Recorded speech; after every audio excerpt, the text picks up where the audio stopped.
o Agro Record News está no ar. O uso de bioinsumos tem conquistado cada vez mais espaço no campo. Os produtores que adotaram a prática relatam melhorias significativas. O mamão mudou. O limão está crescendo mais. Está dando mais abobrinha, couve, jiló e até flor. Rosa amarela, tão bela. Goiaba, limão, samambaia, jasmim manga, coqueirinho, tudo que vocês podem imaginar, aqui foi utilizado o bioinsumo, palavrinha nova, tecnologia, mistura vida com vitamina, com nutriente. E que o Cláudio ainda está acostumando com essa palavra, uma palavra boa, né? Diferente, né, Cláudio? Isso, porque é um produto que a gente não conhecia e totalmente orgânico, né? Que ele não vai fazer mal nem pra gente, nem pro bichinho, né? Ele vai controlar o inseto, né? Porque ele vai fazer a penetração e vai fazer o translado de um lado da folha para outro e vai fazer o controle biológico das plantas. E funciona mesmo? No mesmo dia, na folha já dá para ver a diferença. É uma área pequena, 5 hectares, muito bem aproveitada. Tem terra, tem semente, tem pedacinho, tem planta. É uma coisa arada de plantas e produção. É exatamente o que você está pensando, você está certo. É mamão. A gente está aqui numa plantação do Cláudio, onde ele usou há 30 dias o bioinsumo para controlar as pragas naturais. E o resultado é que a casca do bicho ficou lisinha, tá forte demais. Olha aqui, olha. É porque tipo olha que coisa robusta. Fala, Cláudio. É porque tipo assim, a mosca do mamoeiro, ela começa a ser controlada pelo insumos, né? Então, faz esse controle biológico e começa a alisar, tipo assim, a folha também, porque aqui eu faço... Você usou na mexerica também? Porque eu faço o consórcio de planta e na mexerica também foi usada, limpinha a folha. Ó, a gente tá vendo, o consórcio de planta, pessoal, é o seguinte, a gente vai ver aqui, ó, mamão, que vocês já viram, mexerica pocã, a pimenta e essa aqui, ó, esses buraquinhos aqui, plantadinho aqui, né, Cláudio? A semente de quiabo já tá plantada aí, tá, né? Aqui, vai brotar quiabo aqui, porque o Cláudio mistura aqui uma porção de cultura que vocês vão vendo ao longo dessa reportagem. O objetivo agora é mostrar os benefícios do produto, do bioinsumo, na abobrinha e no pomar de jovens limoeiros, da variedade Tahiti. Pelo caminho, o Cláudio fala sobre outros exemplares, esses aí, ó, limoeiros, com manchas escuras nas folhas. Aonde usa a fumagina é descolada. Não fica assim, porque não tem o ataque do inseto. Isso aqui é fezes e urina dos insetos, da formiguinha. Então nós vamos perceber lá na plantação de limão que não tem essa fumagina. É fezes de inseto depositada na superfície da folha que atrapalha a absorção de nutrientes para deixar a laranja ou a fruta cítrica que for mais forte, né? Sufoca ela, não deixa respirar. Vamos conhecer isso aí.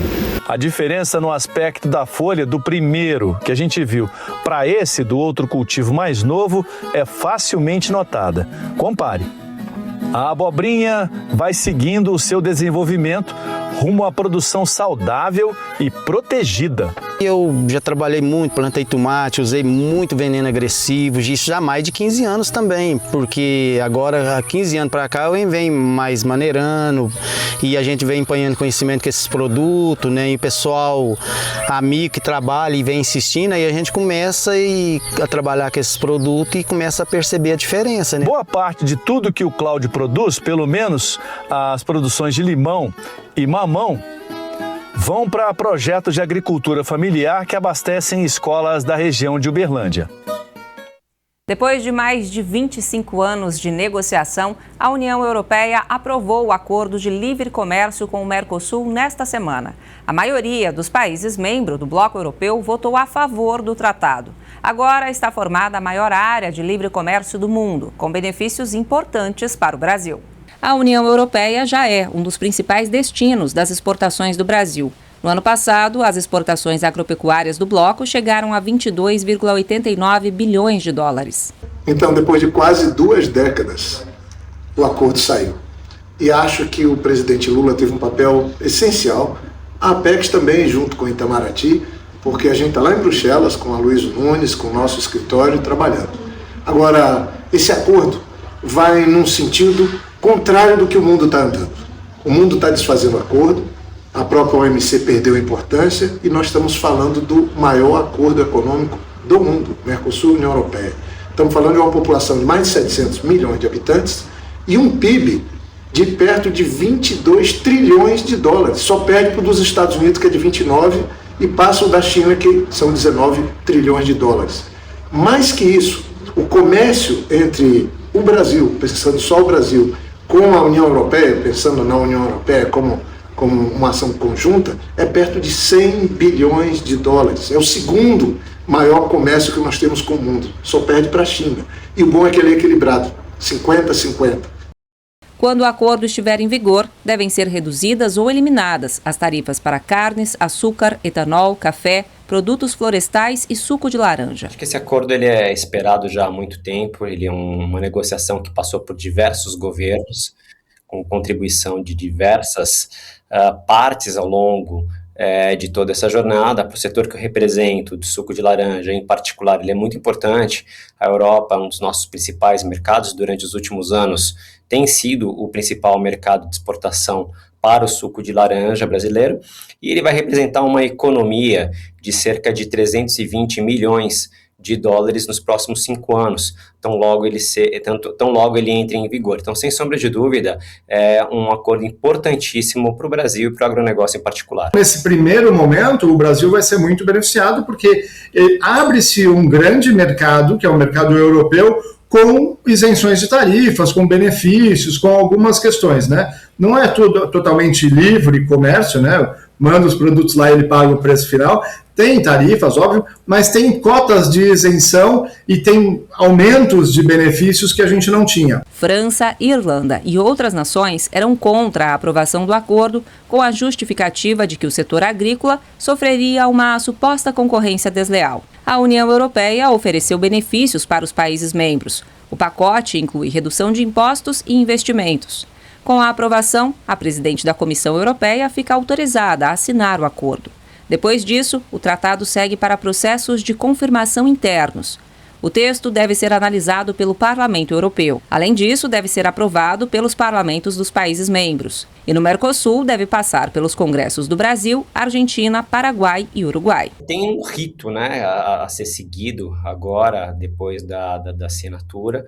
Ele vai ser um rito um pouco mais rápido do que se previa, então ele deve entrar em vigor, talvez ainda neste ano. A expectativa é alta, né? Acho que é uma parte importante agora a assinatura do acordo, e aí com isso acelera o resto do processo.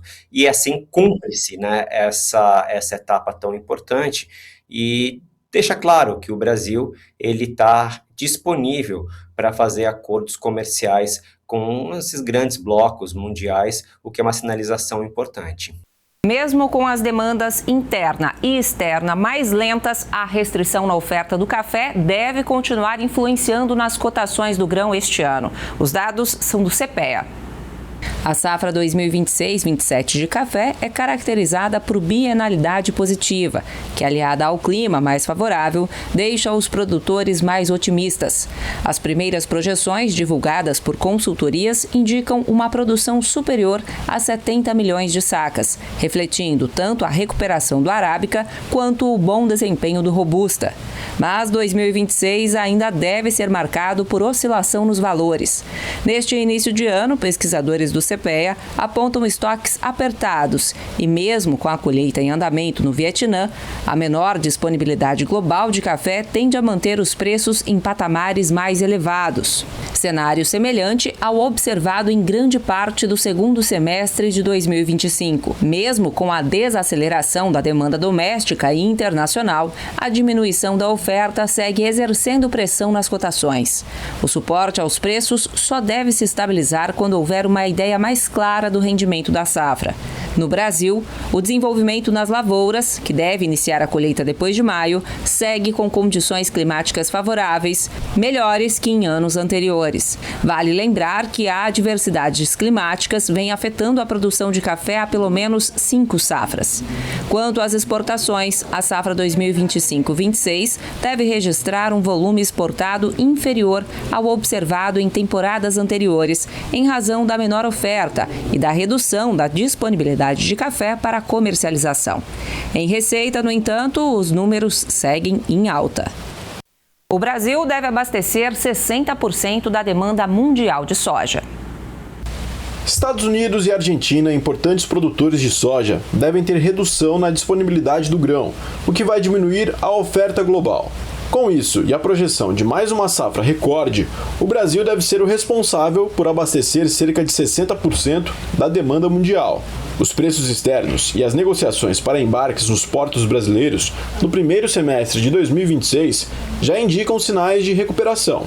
A valorização no mercado internacional está atrelada também ao acordo comercial entre a China e os Estados Unidos. O governo asiático se comprometeu a intensificar as importações de soja norte-americana entre 2026 e 2028. Mesmo assim, a expectativa é que a demanda chinesa pela soja brasileira continue elevada. Vale destacar que a evolução da taxa de câmbio continuará a ser um fator-chave na formação dos preços internos. No cenário internacional, o dólar tende a ser pressionado pela redução da taxa básica de juros nos Estados Unidos, após o Federal Reserve cortar os juros em 0,25 ponto percentual para o intervalo entre 3,5% e 3,75% ao ano. De acordo com os pesquisadores do CPEA, no entanto, a competitividade da Argentina pode limitar a recuperação dos preços no Brasil e nos Estados Unidos. As exportações do país vizinho podem ser impulsionadas depois do anúncio de novas reduções das retenções, com a alíquota sobre o grão recuando de 26% para 24%, enquanto as tarifas sobre o farelo e o óleo passaram de 24,5% para 22,5%. A procura pela carne bovina deve seguir em crescimento em 2026, mas o ano promete ser desafiador para o pecuarista. As demandas interna e externa devem crescer este ano. Já a produção nacional deve ter uma expansão comedida. Pesquisadores do CPEA indicam que os preços dos animais e da carne devem ter boa sustentação, com tendência de alta. No contexto global, as projeções são de diminuição de oferta de carne e, por consequência, os preços devem ser fortalecidos. A pecuária brasileira se tornou a maior do mundo em 2025 e superou a produção norte-americana, segundo o Departamento de Agricultura dos Estados Unidos. Pesquisadores do CPEA indicam um crescimento da demanda tanto no mercado interno quanto para exportação. Cenário fortalecido pela dificuldade de outros grandes produtores recuperarem as ofertas a curto prazo. O dólar acima dos R$5 ajuda a manter a competitividade da carne brasileira e tende a sustentar as exportações. Na parte da produção, o pecuarista pode enfrentar dificuldade para encontrar animais de qualidade para a reposição do plantel. Quem tem pet sabe, cuidado não tira férias. Eles estão com a gente em todos os momentos e merecem proteção o ano inteiro. E a APET está lançando a maior campanha de inclusão em planos de saúde pet do Brasil. Agora ficou muito mais fácil garantir atendimento veterinário de qualidade, sem sustos no bolso e com a qualidade que o seu melhor amigo merece. Somente agora, em janeiro, você pode contratar qualquer plano APET com 15% de desconto. E é só acessar o QR Code na tela e escolher o plano ideal para o seu pet. Isso mesmo, o desconto é para sempre e ainda com carência zero para consultas e atendimento ambulatorial em casos de emergência. São muitos benefícios: teleconsulta veterinária 24 horas, livre escolha de clínicas, reembolso simples e rápido e ainda a chance de concorrer a R$10 mil todo mês. Mas atenção, essa condição é exclusiva para contratações feitas no site da APET somente agora, durante o mês de janeiro. Aproveite, porque a vantagem é para sempre, não apenas na primeira parcela. Agricultores da região metropolitana do Recife apostaram no cultivo da pitaia. A fruta, que é bastante rica em nutrientes, apresentou bom desenvolvimento no solo da região. A pitaia é originária da América Central e do México, mais especificamente das regiões tropicais e subtropicais. A fruta é da família Cactaceae e é típica de regiões de clima quente. A estrutura lembra o famoso mandacaru visto nas regiões do Agreste. E não é à toa, pois ambos pertencem à mesma família. No Brasil, o cultivo da pitaia começou na década de 90, com a produção concentrada no estado de São Paulo. Porém, esta propriedade concentra a sua produção no litoral de Igaraçu. Leonardo iniciou o plantio há 2 anos. A variedade cultivada é a Boreal Red. Um dia eu estava mexendo na internet e eu vi um pé de pitaia que era bem interessante, bem carregadinho, vermelhinho, de que beleza, e tinha uns benefícios. Aí eu fui na Ceasa e vi aquele fruto, comprei, provei, achei interessante. Eu digo, eu vou comprar uma mudinha. Aí a gente começamos com 250 mudas, mourões, né? Aí deu certo. São cerca de 1.000 mourões destinados ao cultivo da pitaia em aproximadamente 1,5 hectares.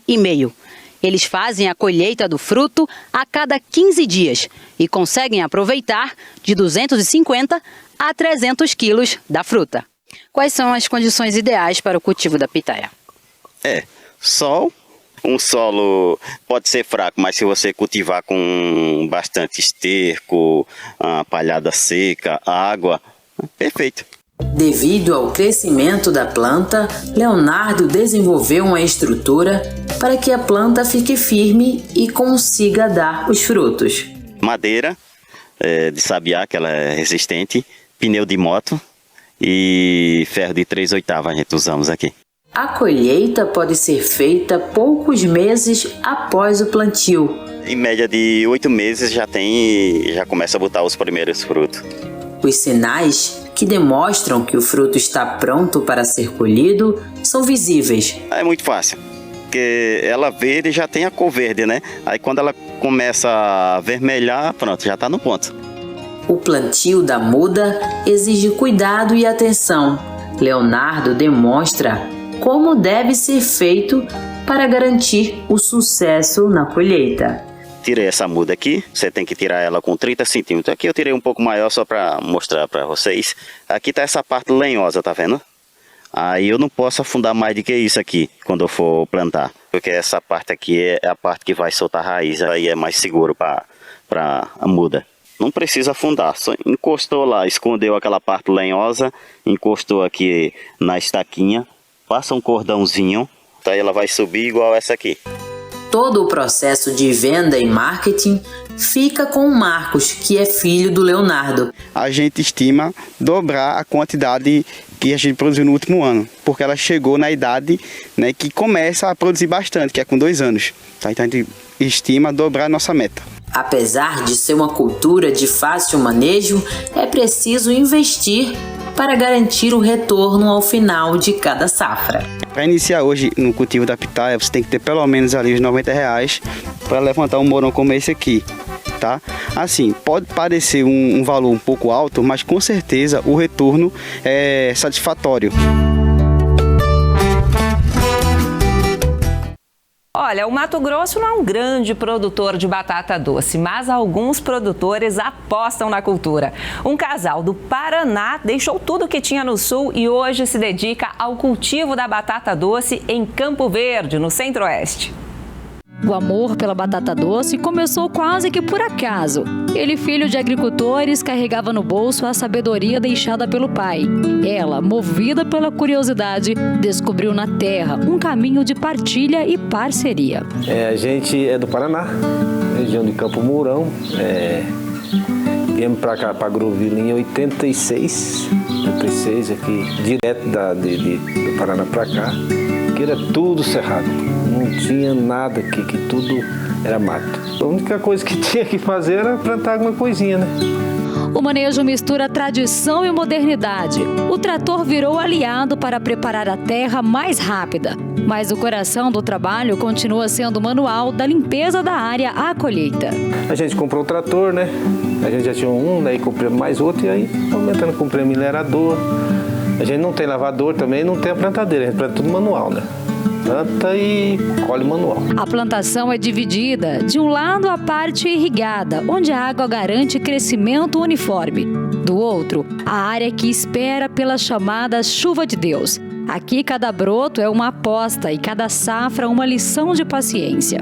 Primeiramente, a gente trabalha aqui irrigado, já para fazer o processo da muda para levar para lá. Aí quando chega em outubro, que a gente leva as mudas para lá, senão nós não conseguimos plantar lá, tem que ter as mudinhas. Hoje vamos dizer assim, 5 hectares.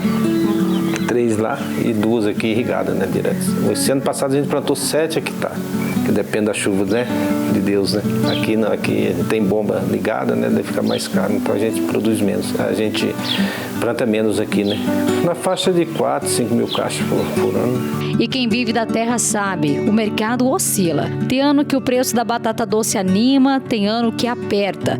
Para continuar, o casal precisou se reinventar. Mudou variedades, diversificou a venda, buscou novos compradores. E qual que é a espécie de batata que o senhor planta? Batata roxa, aquela roxa. O senhor já tentou plantar outra e não deu certo? O que aconteceu? Não tem venda, né? Não tem consumo, muito pouco. Qual que é o mercado do senhor hoje? Que o senhor vende aonde? Só em Campo Verde? Campo Verde e Cuiabá. O toque final de qualidade nas batatas doces que chegam ao mercado é da dona Helenice. Planta, colhe, lava e entrega. Tem que deixar tudo lavadinho para entregar no mercado? Tudo lavado. Daí a gente usa o esguincho, né? Tem o esguinchozinho e regula ele para não descascar, né? E lava uma a uma, pega uma a uma. E demora quanto tempo isso? Quando pega lavando na parte da manhã, é a manhã inteira. Para lavar aí 50 caixas, 60 caixas. Entre tecnologia, tradição, suor e esperança, o que sustenta essa história é o mesmo que sustenta a raiz que eles cultivam, a profundidade. Porque no campo, cada colheita começa muito antes. Começa na fé, na força e na vontade de seguir.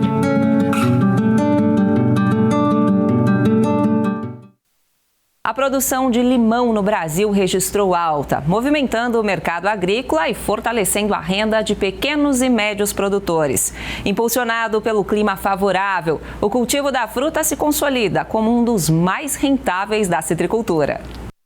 Em Anhanguera, no interior de Goiás, o limão Tahiti virou mais que cultura, se tornou identidade. A produção cresceu, ganhou incentivo e hoje movimenta a rotina dos produtores. Essa força no campo também se reflete nas festas da cidade. Durante o festival gastronômico, a cidade de Anhanguera produziu 1.717 litros da maior caipirinha do mundo, um feito que ainda aguarda homologação do Guinness e que colocou o município no mapa da cultura e da criatividade. A Marinésia é uma das produtoras que ajudam a consolidar Anhanguera como a cidade do limão Tahiti. E hoje ela abre as porteiras da fazenda para mostrar para a gente como tudo isso começou. Essa área ela estava toda arada, né? E até foi meu marido e um outro funcionário nosso que ajudou no plantio e eu. A gente chegou aqui, isso aqui estava limpo. E nós fomos, né, fazendo o plantio e choveu muito e nós ficamos todos lameados aqui. Então foi uma história muito interessante. O primeiro plantio aqui foi com a bênção da chuva. Enquanto a plantação de limão Tahiti é assunto novo para a Marinésia, o amor pelo campo, esse vem de longa data. Eu nasci na cidade de Anhanguera, né, e até os 10 anos eu morei aqui. Depois dos 10 anos fui para Uberlândia, estudei, fiz faculdade, casei, passei um tempo da minha vida, né? E depois de um certo tempo eu eu recebi essa fazenda como herança. Eu falo que a terra Deus empresta, né? Então voltei para essa terra e estou aqui, né, há 22 anos. O limão Tahiti, conhecido por ser mais doce e menos ácido, lidera a produção nacional. Aqui em Anhanguera, mais de 7.000 mudas foram distribuídas a pequenos produtores, que enxergaram no fruto uma oportunidade de diversificar a renda e fortalecer a agricultura familiar. Não tem preço o cheiro dessa terra, a produção dessa terra, então é tudo uma questão de sintonia. Marinésia tem cerca de 180 mudas no pomar.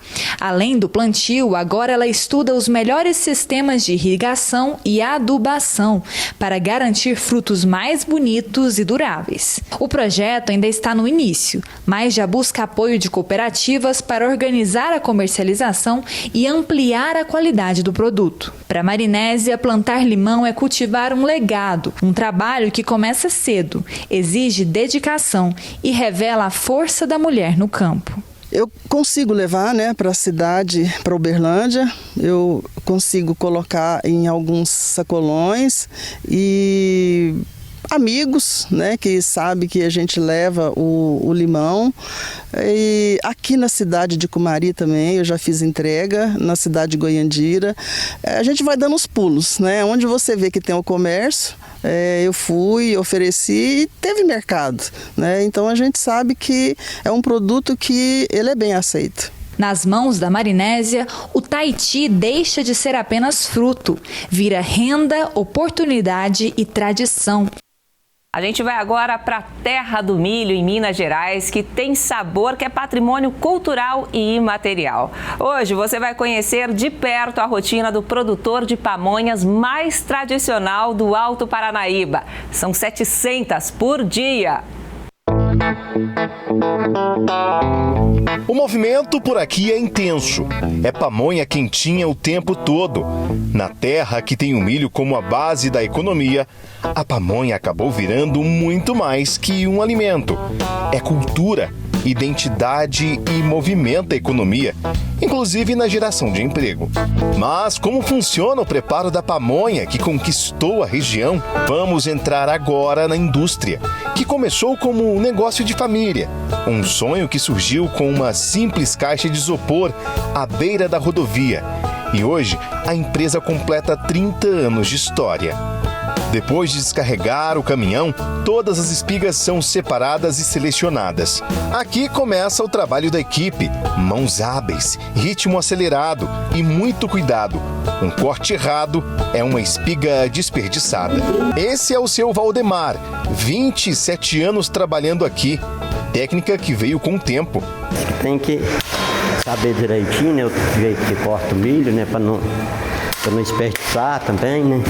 Para ficar fácil para a casca do milho. É porque aqui se cortar menos, atrasa na cascação, né? Se cortar demais também, desperdiça. Desperdiça o milho, a palha, fica curta a palha. Além de cortar o milho, o seu Valdemar também separa as palhas que vão servir para enrolar a pamonha. Depois, a palha é fervida. A fervura a deixa maleável. Uma dica de ouro para quem faz pamonha em casa. Agora é a vez do processo mecanizado. Quase tudo aqui é manual, mas a tecnologia ajuda a dar agilidade. Entra em cena outro personagem principal, Rogério Alves de Araújo. Essas máquinas aqui, quando a gente começou, há 30 anos atrás, a gente usava somente essa máquina. Usava essa e o processo de coagem era nas peneiras, peneira tradicional, igual antigamente. No decorrer do tempo, a gente adquiriu essa outra máquina. Essa aqui já faz de tudo. Ela já rala, coa, já sai tudo prontinho já.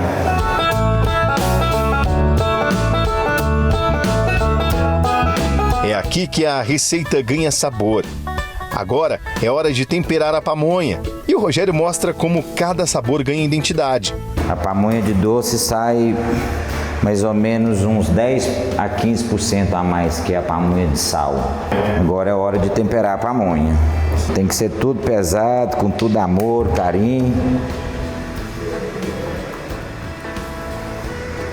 Aqui todos os dias que você passar aqui, o sabor vai ser a mesma coisa, porque é tudo balanceado. Aí mistura muito bem misturadinho para açúcar, os temperos ficar tudo homogêneo. O cozimento era feito nesse fogão com caldeirão. Aí para tirar era muito trabalhoso. Você usava uma colher, tinha que ficar lá pendurado lá em cima, lá tomando vapor. Hoje não, hoje é bem mais prático. Hoje a gente cozinha a vapor, tem a grade para colocar as pamonhas e tem o muquezinho para tirar elas também. Então o processo nesse sentido aí melhorou muito. O que se vê aqui na fábrica é um processo de industrialização ainda que moderno, mas que parece que segue aquele padrão antigo, né? Manual. Né? Por que isso tem que acontecer? A gente inovou em algumas partes de máquina, porque é a máquina que a gente hoje rala, então assim é a máquina mais moderna. Agora o restante, que é a casca, a corta do pezinho do milho, a tiragem do cabelo, isso é tudo artesanal, vamos dizer assim, tudo é um passo a passo na mão mesmo, uma coisa bem artesanal. Então, para uma boa pamonha não tem como ser tudo na máquina. Não tem como ser tudo na máquina. Aqui nada se perde. O bagaço do sabugo alimenta as caldeiras. As palhas que sobram vão para os animais. A lenha é de eucalipto legalizado. Outra coisa, a gente complementa mais ou menos 30% da queima, a gente economiza queimando o sabugo. Então a gente gasta menos lenha e aproveita um produto que a gente tem. O sucesso é tanto que a pamonha virou um símbolo da cidade. Movimenta a economia, gera empreendedores e traz gente de toda a região. Essa aí já é costume, comprar pamonha aqui todas as vezes. Toda vez que está viajando? Toda vez que vai viajar, a pamonha tem que levar para a família, né, para os filhos. Você é de Patos? Não, eu sou de São Gotardo. Aí, quando vem em Patos... pamonha é certeza. Dá para ver que não sobrou nada aqui, hein? Sobrou nada. Uma delícia.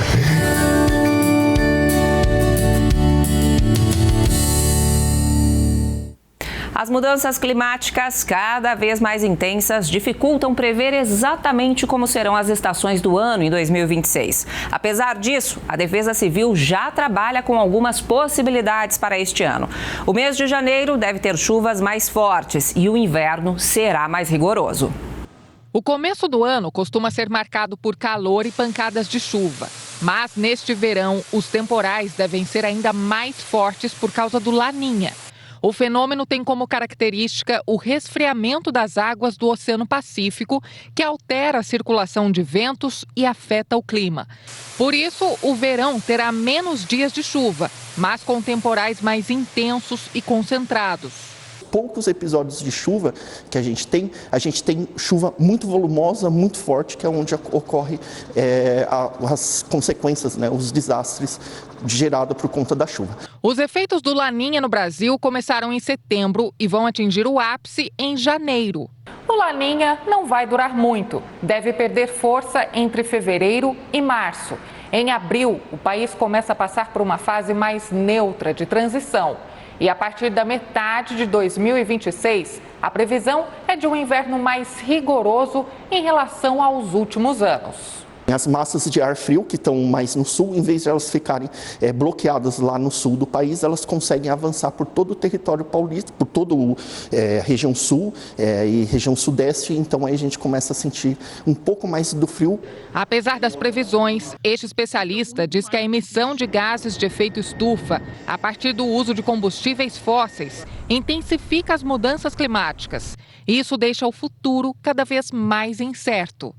Que a incerteza climática aumentou, porque o que era o clima há 2, 3 ou 4 décadas atrás, já teve mudanças muito significativas, o que aumenta a imprevisibilidade climática. E com isso também aumenta os seus impactos na economia brasileira, porque fica muito mais difícil prever, por exemplo, períodos de safra, e isto afeta toda a agropecuária brasileira. As árvores podem ajudar a controlar as mudanças climáticas. Em nível industrial, as plantações cultivadas podem atuar diretamente no clima de uma região. As árvores são consideradas atuantes na manutenção do clima, principalmente no Vale do Aço, onde as indústrias e a natureza se misturam em meio à população. Para Ronald Assis, gestor ambiental, o setor industrial passa a ter um papel fundamental na sustentabilidade. A gente ter plantios, a gente ter cultivos diferentes, a gente ter práticas diferentes, a gente aumentar a biodiversidade, a gente sequestrar carbono, tudo isso é importante para que a gente consiga associar tanto a produção, o setor industrial, com a sustentabilidade. Sequestrar carbono. A expressão pode ser agressiva, mas é utilizada pelo especialista no que se refere à função técnica das plantas, na retirada de gás carbônico da atmosfera. Então, o sequestro de carbono é a capacidade que as plantas têm, os organismos vegetais têm, de sequestrar o carbono, esse gás que é liberado na atmosfera, e converter isso em oxigênio. Então, isso é vantajoso para a sociedade de forma geral, porque a gente deixa de emitir o gás carbônico para a atmosfera. O estado de Minas Gerais apresenta um cenário promissor no setor de árvores cultivadas. As indústrias locais desenvolveram técnicas que respeitam a geografia e a biodiversidade da área, como explica esse engenheiro ambiental de uma das indústrias da região, que conta hoje com 131 mil hectares próprios de florestas cultivadas, o equivalente a uma área de 131 mil campos de futebol. Uma das técnicas mais importantes que a gente pratica é a subsolagem. A subsolagem é uma técnica que facilita a infiltração de água no solo, descompacta o solo, e a gente renova o solo para um próximo cultivo. Outra técnica importante é a manutenção dos resíduos no solo. Quando a gente colhe uma floresta, a gente leva para a nossa fábrica somente a madeira. As cascas, os galhos, as folhas ficam no solo e esse material se decompõe e libera nutrientes para o próximo cultivo. O engenheiro ainda correlaciona o manejo florestal adequado com o cenário de mudanças climáticas. Floresta tem tudo a ver com o clima, não só as florestas nativas, as florestas plantadas também, E até hoje, dentro do que se sabe em termos de tecnologia, cultivar florestas é a melhor forma de retirar esse carbono da atmosfera que, de fato, está causando esse grande impacto para o planeta Terra. Dados da Associação IBA, Indústria Brasileira de Árvores, indicam que o setor de árvores cultivadas plantam mais de 1 milhão de árvores por dia. A gente está agora em uma plantação de eucaliptos que faz parte de um mosaico florestal. Esses mosaicos integram florestas plantadas e florestas nativas em uma mesma região. A conservação ambiental é indissociável da produção. Por isso a gente mantém mais de 40% de áreas preservadas nas nossas terras, para isso contribuir para a sustentabilidade, para a gente evitar usar agrotóxicos, usar químicos que podem contaminar o meio ambiente, A gente usa a sabedoria da natureza, A biodiversidade faz parte do nosso negócio, então por isso a gente mantém florestas plantadas em mosaico com as florestas nativas. O especialista contextualiza o setor de árvores cultivadas depois de um histórico extenso de agricultura sem tendência sustentável no Brasil. Sempre teve áreas muito degradadas na região, não só em Minas Gerais, mas no Brasil de forma geral, e que hoje a silvicultura é uma oportunidade de recuperar essas áreas e trazer um ambiente com uma qualidade maior, tanto para as condições climáticas quanto para as condições sociais também. A foz do Rio Paraíba do Sul, no estado do Rio de Janeiro, está se deslocando de Atafona, em São João da Barra, para São Francisco de Itabapoana. O fenômeno já traz impactos ao meio ambiente e está prejudicando os pescadores. Seu João é pescador há mais de 40 anos. Conta que nos últimos anos está difícil conseguir pescar uma boa quantidade de peixe. O morador de Atafona explica que antes, quando eles ficavam pelo menos 4 dias no mar, ele e os amigos voltavam com mais de 400 quilos. Hoje, a quantidade não passa de 70. Está difícil, porque nós não temos água mais no Rio Paraíba. A boca da barra, vocês só podem entrar, quer dizer, o barco só pode entrar de maré cheia, bem cheia. Porque senão, minha filha, tem que esperar lá fora, por fora da barra, para até a maré encher para poder entrar. O pescador observa que a situação piorou muito com a baixa do rio Paraíba e, consequentemente, o fechamento da barra. A foz do rio se deslocou de Atafona, na cidade de São João da Barra, para a praia de Gargaú, em São Francisco de Itabapoana, devido ao enfraquecimento do rio e ao avanço do mar. Segundo especialistas, a crise hídrica de 2014 e 2015 causou mudanças drásticas no nível do rio Paraíba do Sul e, com isso, aconteceu o fechamento da barra em 2019. Em alguns momentos, principalmente com o aumento da vazão da água, ela abre, mas depois se fecha. E aí, com essa continuidade dos níveis do rio muito baixo, a água não consegue agora, digamos, empurrar essa areia para dentro do mar. E o mar tem muito mais força do que o rio em termos de energia. E acaba que essa areia tem se acumulado ali, associado a essas vazões baixas, ao nível do rio baixo. A interferência humana em toda a extensão do rio também influencia. Ainda segundo o especialista em recursos hídricos, a redução da vazão tem impacto direto na intrusão salina e na piora da disponibilidade hídrica para o abastecimento em São João da Barra. Então nós vamos ver cada vez mais a má qualidade da água, nós vamos ver um problema maior da intrusão salina, o sal entrando cada vez mais dentro do rio. Nós vamos ver a qualidade do rio para a parte de peixes, a parte da vida do rio sendo prejudicada. E nós vamos ver também cada vez mais o rio assoreado, que são esses bancos de areia que vão se formando. E qual é o problema disso? A gente tem que lembrar das cheias lá do Rio Grande do Sul.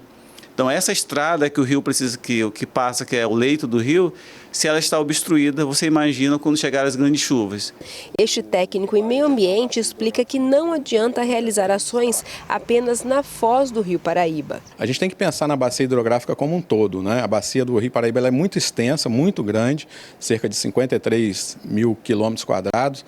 E aí a gente tem que recuperar. O ideal, né, é que se recupere as nascentes, a mata ciliar, né, topo de morro, que são áreas de recarga para ajudar na entrada de água para o Rio Paraíba, né, tentar devolver a vazão. Um outro problema que tem é a retirada de água para abastecimento das cidades, que é preciso, né? Mas a gente precisa também ter um equilíbrio com relação à produção de água de forma natural e essa retirada. Enquanto não ocorre uma mudança de comportamento e as providências não chegam, quem sofre são as pessoas que dependem do rio como ganha-pão. É muito difícil, principalmente essa área nossa aqui de São João da Barra, Atafona, e nós aqui, o forte é o Peroá e Treineira, Rede de Caída. Entendeu? Tem muitos barcos de rede caída. Rede caída até que ainda estão catando uns peixinhos. Mas também é muito trabalho, é muita luta. Sorvete de pistache, chocolate com pistache. O pistache caiu no gosto do brasileiro. Mas você sabe de onde vem esse alimento tão consumido por aqui? Com pequenos frutos amarelos, colorem a paisagem árida desta região da Cordilheira dos Andes. A província de San Juan, segunda maior produtora de vinhedos do país, cada vez mais abre espaço para as plantações de pistache. Segundo este produtor, o clima frio e seco da região é perfeito para o cultivo. Ele acredita que a Argentina pode se tornar um importante exportador. Temos a terra, a água e as condições climáticas para que a Argentina tenha 60, 80, 100 mil hectares entre San Juan e Mendoza plantados com pistache, afirma Alberto Aguilera. O imigrante iraniano Marcelo Igani vê a empresa dele crescer rapidamente. Dobrou a produção anual em 2023 e prevê chegar a 400 mil plantas neste ano. Ele foi o pioneiro no cultivo de pistaches na Argentina, ainda nos anos 80. As pessoas diziam que eu era louco, mas eu estava muito seguro de que era o caminho correto. Na terra famosa pelos vinhos, fazendeiros seguem o exemplo de Igani e substituem seus vinhedos por plantações de pistache, amêndoas e nozes. Em um ano, o preço do açaí ficou 37% mais caro no Pará. Apesar da alta significativa, o paraense não deixa de ter o produto em casa. Na casa da família Moraes, comer açaí todos os dias é tradição que não se pode quebrar. O açaí é a continuação do alimento nosso. Então, pós o almoço, ou mesmo durante o almoço, há esse hábito nosso de consumirmos açaí. A Helena, de 9 anos, nasceu em Tocantins, mas desde cedo se apaixonou pelo sabor do açaí paraense. Com farinha de tapioca e com peixe. É mais gostoso? Sim. Não abre mão? Não. A família dela costumava comprar quase 3 litros por dia, mas com preços cada vez mais caros foi necessário fazer algumas adequações. Hoje a gente está fazendo pela metade, 1,5 litros. Mas não falta o nosso petróleo na mesa. O período de entre safra, o aumento dos custos de produção e de logística, além da demanda aquecida do mercado interno e também de fora do país, estão entre os principais motivos para o preço estar tão salgado. A variação é o seguinte, quando está mais barato, a gente vende barato. E quando começa a entre safra e aumentar o preço, a gente vende mais um pouco mais caro. Uma alternativa para evitar a escalada dos preços seria investir ainda mais na capacitação do pequeno produtor. Fortalecimento necessário da agricultura, da organização das famílias em cooperativas, da melhora do performance desse produto e desse preço pode fazer com que o mercado de açaí, não só fora do Brasil, mas também do paraíso para o resto do mundo, se amplie. Vamos falar agora sobre o tomate Sweet Grape, aquele pequeno com formatinho mais alongado. O número de produtores dessa variedade tem aumentado pelo Brasil. Um dos principais atrativos é o alto valor de mercado. No Distrito Federal, a produção de hortaliças tem ganhado novas cores, sabores e formas. O tomate Sweet Grape, também conhecido como tomate uva, se destaca pelo tamanho reduzido, formato alongado e sabor adocicado. Características que vêm conquistando espaço nos campos e no prato dos brasilienses. Para saber como funciona o plantio, a colheita e também os desafios do cultivo desse tipo de hortaliça tão diferente aqui no Distrito Federal, nós viemos até o núcleo rural Vargem Bonita, que fica aqui no Parkway, bem próximo da área central, para conversar com o Victor. A família dele, família de japoneses, vieram aqui nos anos 80 no Distrito Federal e plantam vários tipos de hortaliças, não só o tomate Sweet Grape, né, Victor? Eu queria que você falasse pra gente como vocês começaram a cultivar esse tipo de tomate aqui. Então, quando meu avô chegou aqui, na região, no caso, não tinha nada, não tinha estufa, não tinha nada. A maioria dos pessoal que veio para cá veio sem nada. Então eles começaram do zero. Em 96 ele começou a implementar os tomates. Então esse aqui é atualmente que a gente está plantando, mas ele já plantou a cereja, o caqui, que é grandão, tem vários coloridos, enfim. E aí agora a gente está só com o Sweet Grape. Por ser uma variedade mais sensível, o cultivo do Sweet Grape exige atenção redobrada. Estufas são essenciais para garantir o ambiente ideal. Além disso, o manejo precisa ser rigoroso, especialmente na adubação, para garantir a qualidade dos frutos. A maioria dos produtores fazem o cultivo em sistemas protegidos, por conta da chuva. Então diminui muito a questão de pragas e prolonga a colheita. E associado a isso, os produtores utilizam o cultivo mínimo, ou o mulching, o uso do mulching, a irrigação localizada, o gotejamento, e a fertirrigação, que é a administração do adubo diretamente no pé da planta, via água. É um formato um pouquinho diferente, porque tem a ver também com a doçura também. Então, a maioria dos tomates são doces, mas esse aqui é um pouquinho mais doce e faz em formato de tomate de mesa, que não é para molho, para salada, essas coisas assim. Então, esse aqui é bom para salada. Segundo a Emater DF, o número de produtores de tomate uva tem crescido no Distrito Federal. Um dos principais atrativos é o alto valor de mercado, que faz do Sweet Grape uma alternativa lucrativa para quem trabalha com horticultura. O número de produtores saltou de 150 ano passado e já estamos mais de 200 esse ano, segundo o cadastro da Emater, o nosso levantamento de campo. Então, é uma cultura que tem atraído produtores, principalmente, como eu falei, pelo valor comercial. O custo de produção de cada bandeja gira entre R$ 1,20 a R$ 1,50. E os produtores conseguem vender de 4 a 5 até R$ 12 o quilo. né? E se você reverter para as bandejas, isso vai dar de 6, né? No mínimo R$6 o quilo embandejado. 7 cidades da região noroeste do estado de São Paulo entraram para a Rota Paulista do Queijo. Algumas queijarias são reconhecidas e até premiadas. Os queijos produzidos nesta propriedade em Urupês se destacam pela cremosidade e pela casca bem formada. Cada peça passa por um processo de maturação controlado que deixa o sabor intenso e a textura marcante. É um trabalho artesanal, paciente e preciso que transforma o leite fresco em produtos de alta qualidade. Nós começamos a produzir em 2022, de maneira informal, aqui na cozinha da nossa propriedade, para poder agregar valor ao leite. Começamos a fazer os testes, o pessoal foi gostando e foi o ano passado que nós conseguimos legalizar através do CISP artesanal. Essa produção artesanal tem ganhado reconhecimento em todo o Brasil. Em 2025, o queijo Bambu, esse mais amarelado, recebeu 2 medalhas, uma de ouro e outra de bronze, em um dos principais concursos do país. Já o queijo Nevoeiro garantiu a medalha de ouro no Prêmio Queijo Brasil 2025. Resultados que colocam a produção de Urupês entre as mais premiadas da atualidade. Esse ano nós ganhamos medalha de ouro também no Prêmio Queijo Brasil, só que aí nós levamos o queijo Nevoeiro. É um queijo de casca florida, natural, que ainda também está em fase de elaboração de rótulo. Esse queijo ainda não está legalizado oficialmente pelo CISP, né, porque está em fase de rotulagem, mas acredito que até janeiro vai sair a liberação. Foi uma surpresa também a vitória dele? Foi uma surpresa também. Hoje nós temos, nestas rotas do queijo de São Paulo, 77 municípios.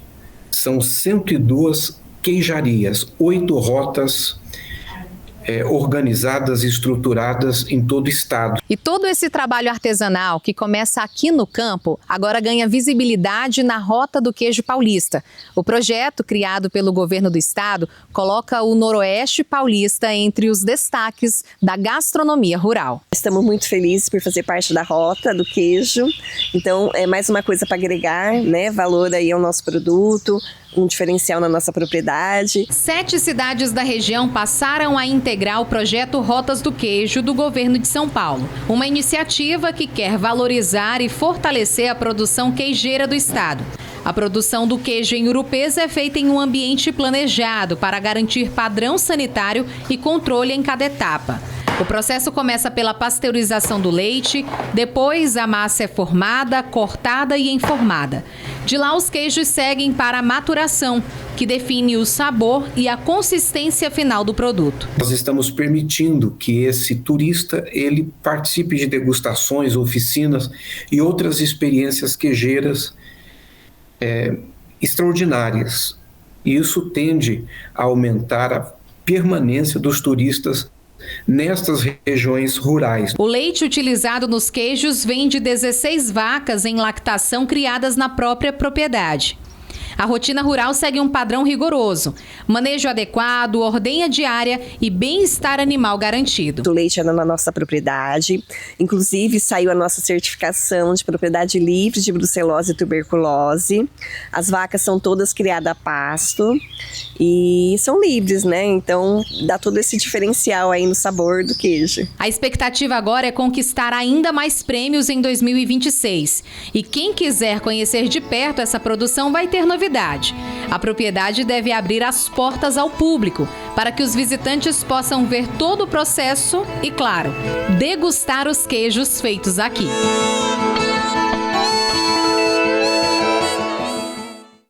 O Agro Record News já chegou ao fim. Muito obrigada pela tua companhia e audiência. Até a próxima. Tchau, tchau.